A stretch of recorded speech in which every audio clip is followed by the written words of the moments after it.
농마트.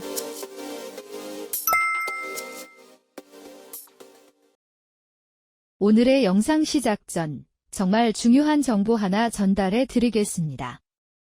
농가 경영비를 줄이고 토양도 살리는 유기질 비료 지원 사업의 올해 신청 기간이 기존과 다르게 완전히 변경되었습니다. 절대 놓치면 안 되는 핵심 내용, 지금 빠르게 정리해 드립니다. 기존에는 보통 연말에 유기질 비료 신청을 받아서 많이들 익숙하셨을 텐데요. 올해 사업부터는 신청 기간이 여름으로 대폭 앞당겨졌습니다. 저희 농마트 TV가 있는 이곳 논산도 바로 이번 6월부터 본격적인 신청을 받고 있으며 전국의 각 지자체들도 대부분 6월부터 7월 중순 사이에 신청 접수를 진행하고 있습니다. 그러니 올해부터 바뀌는 신청 기간을 절대 잊지 마시고 지금 바로 해당 읍면 동행정복지센터나 지자체 공고를 확인하셔서 접수하시길 바랍니다. 시기를 놓치면 든든한 비료 지원 혜택을 받지 못하실 수 있으니 꼭 일정 체크해 두세요. 석회를 충분히 뿌리고 연면 시비를 해도 배꼽 썩은 병과 꿀통 현상이 반복되는 이유, 과연 무엇일까요?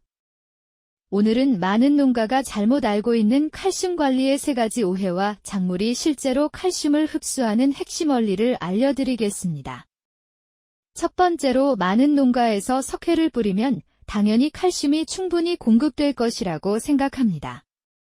하지만 이는 토양화학의 원리를 오해한 대표적인 사례입니다. 석회는 화학적으로 탄산칼슘이나 수산화칼슘 성분으로 이루어져 있어서 겉보기에는 칼슘 덩어리가 맞습니다. 그러나 석회를 토양에 살포하는 근본적인 목적은 칼슘 영양소 공급이 아니라 산성화된 토양의 수소이온 농도를 조절하여 토양을 중성에 가깝게 개량하는 것입니다. 석회가 물에 녹으면 알칼리성을 띠면서 토양 속 산성 물질을 중화시키는데 이때 발생하는 화학적 결합 때문에 석회 속의 칼슘은 토양 입자에 단단하게 결합해 버립니다. 즉, 토양의 산성도는 완벽하게 교정되지만 정작 식물이 뿌리로 흡수할 수 있는 유효한 형태의 자유로운 칼슘이온은 거의 남아나지 않게 됩니다. 따라서 석회는 토양의 산성도를 맞추는 밑거름 용도로만 제한해야 하며 식물에게 진짜 필요한 칼슘을 공급하기 위해서는 물에 잘 녹는 수용성 칼슘제를 별도로 시비해야만 작물이 정상적으로 흡수할 수 있습니다. 두 번째는 농사 일손을 줄이기 위해 칼슘제와 농약을 한 통에 섞어서 한 번에 뿌리는 혼용 관행입니다. 이것은 영양제 효과도 완전히 떨어뜨리고 농약의 방제 효과까지 망가뜨리는 아주 위험한 행동입니다. 칼슘은 주변 물질을 강하게 끌어당기는 자석 같은 성질을 가지고 있습니다. 그것도 그냥 자석이 아니라 아주 강력한 자석입니다. 그런데 여기에 결정적인 문제가 하나 더 더해집니다. 바로 물의 산도, 즉 pH 변화 때문입니다. 원래 대부분의 농약은 새콤한 산성물에 녹았을 때 벌레나 병균을 잡는 효과가 가장 좋습니다. 하지만 농가에서 많이 쓰시는 칼슘제를 물에 타는 순간 이 새콤했던 농약물이 순식간에 미끈거리는 알칼리성 물로 뒤집혀 버립니다.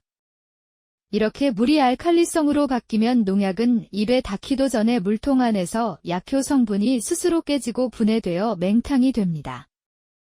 게다가 알칼리성 물속에서는 자석 같은 칼슘의 힘이 더 강해집니다.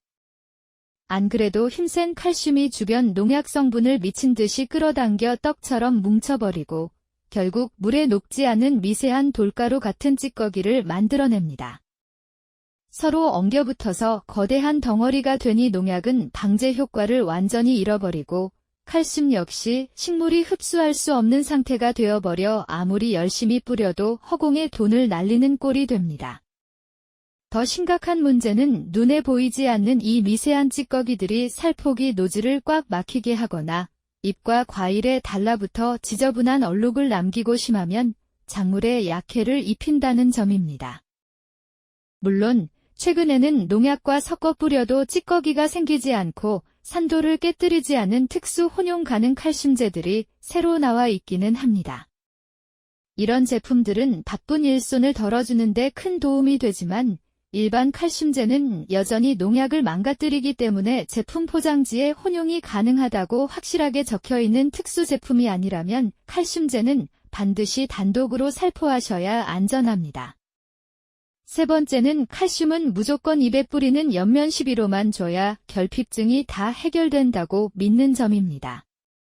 많은 농가에서 상추나 고추 잎에 칼슘제를 몇 번 뿌려주고 나면 칼슘 공급이 다 끝났다고 안심하시지만 사실 연면 12만으로는 작물이 먹어야 할 칼슘 충족량을 절대로 채울 수 없습니다. 상식적으로 생각해보면 칼슘이 모자라니까 자주 뿌려주면 해결될 것 같지만 현장에서는 약해 때문에 매일매일 뿌리는 것 자체가 절대 불가능합니다.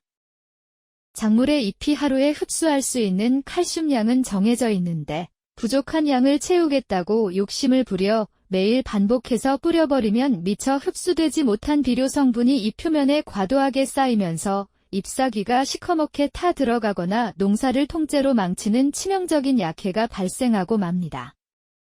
그렇기 때문에 농가에서는 독한 약해를 피하기 위해서 어쩔 수 없이 일주일에 한두 번 정도로 날짜를 길게 띄워놓고 가끔씩만 뿌릴 수밖에 없는 노릇입니다. 바로 이 점 때문에 결핍이 오는 것입니다. 이렇게 약해 무서워서 가끔 어쩌다 한 번 뿌리는 양만으로는 한창 대량으로 자라나는 작물이 요구하는 전체 칼슘 충족량을 도저히 채울 수가 없습니다. 결국 아무리 비싸고 좋은 칼슘제를 입에 열심히 뿌려대도 며칠에 한 번 주는 보조적인 양에 불과하기 때문에 정작 칼슘이 가장 절실한 새로 나오는 어린 잎이나 열매 속까지는 충족량이 다 채워지지 않아서 결핍 증상이 여지없이 터지게 되는 것입니다. 따라서 대량의 칼슘 요구량을 안전하게 채우는 근본적인 해결책은 물과 함께 대량으로 흡수할 수 있도록 뿌리가 있는 토양에 수용성 칼슘을 기본적으로 공급해주는 바탕이 있어야 합니다. 물론 이 과정에서 처음에 땅을 만들 때 들어가는 밑거름의 역할도 엄청나게 중요합니다. 즉, 잎에 뿌리는 연면 12는 잎이 타지 않는 선에서 일시적으로만 도와주는 보조수단일 뿐이지 약해 때문에 매일 뿌릴 수도 없는 연면 12에만 의존해서는 작물이 먹어야 할 총량을 절대 채울 수 없다는 사실을 반드시 기억하셔야 합니다. 총정리를 해보자면 석회만으로는 칼슘 공급을 할 수 없으며 농약과 혼용 시 약효 감소와 침전물 발생이 될 수 있으므로 특수 제품이 아닌 이상 별도로 사용합니다. 또한 칼슘은 연면 12로만 공급하는 것이 아닌 초기에는 질산 칼슘 같은 비료를 땅에 살포하고 후기에 연면 12로 칼슘 흡수를 돕는다면 칼슘으로 인한 생리장애를 경감시킬 수 있습니다.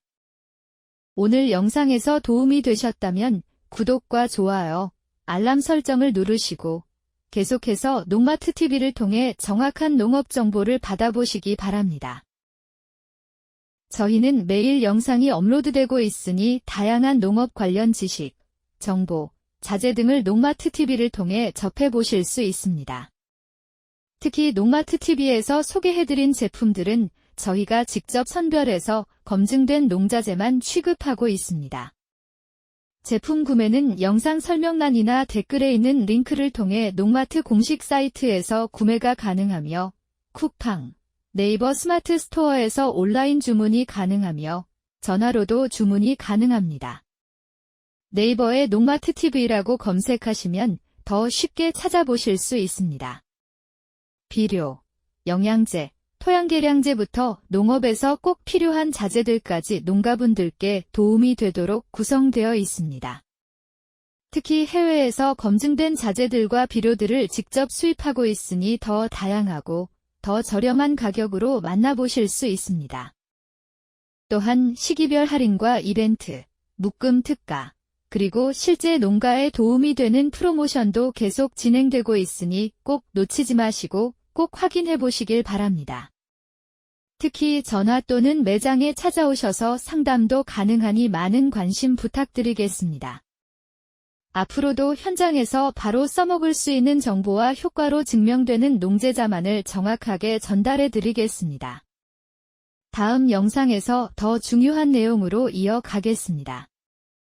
농마트TV 구독과 좋아요, 알람 설정 부탁드리면서 오늘 영상을 시청해주셔서 감사합니다.